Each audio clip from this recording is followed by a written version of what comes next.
اولاد کی اچھی تربیت یہ نہیں ہے کہ آپ نے ان کو بڑے مہنگے اسکول میں داخل کرا دیا، بڑے مہنگے کپڑے پہنا دیے، مہنگے مہنگے کھانے کھلا دیے۔ قیامت کے دن یہ نہیں پوچھا جائے گا کہ تم نے اپنے بچے کو کس اسکول میں پڑھایا تھا، اس کی فیس کتنی تھی۔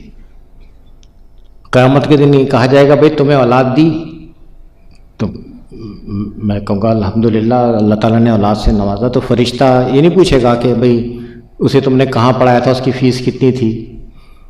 وہ پوچھے گا تمہیں اولاد دی، تم نے اس کی تربیت کیسی کی۔ تربیت کے بارے میں باپ سے سوال ہوگا، تربیت کے بارے میں ماں سے سوال ہوگا۔ تو تربیت یہ نہیں ہے کہ ہمارے بچے بڑے تمیزدار ہوں، یہ تو مینرز ہیں، یہ تو مینرز اور ایٹیکیٹ ہیں، یہ تو ادب آداب ہیں کہ جی بچے سلام کرتے ہیں، ادب سے بیٹھ جاتے ہیں، بڑے اچھے بچے ہیں جن کی انہوں نے تربیت بڑی اچھی کی ہے۔ یہ تربیت تھوڑی ہے، یہ تو مینرز ہیں، ادب آداب ہیں۔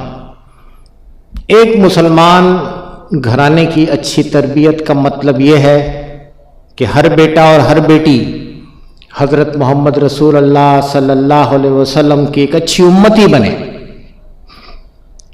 ہر ماں، ہر مسلمان ماں کو یہ نیت کرنی چاہیے، ہر مسلمان والد کو یہ نیت کرنی چاہیے کہ ہمیں اللہ نے اولاد کی نعمت سے نوازا۔ اس نعمت کا شکر یہ ہے کہ ہمارے بچے اچھے انسان بنے، اچھے مسلمان بنے، اور رسول اللہ صلی اللہ علیہ وسلم کے ایک اچھے امتی بن کر اس دنیا میں خیر کے فروغ کا ذریعہ بنے۔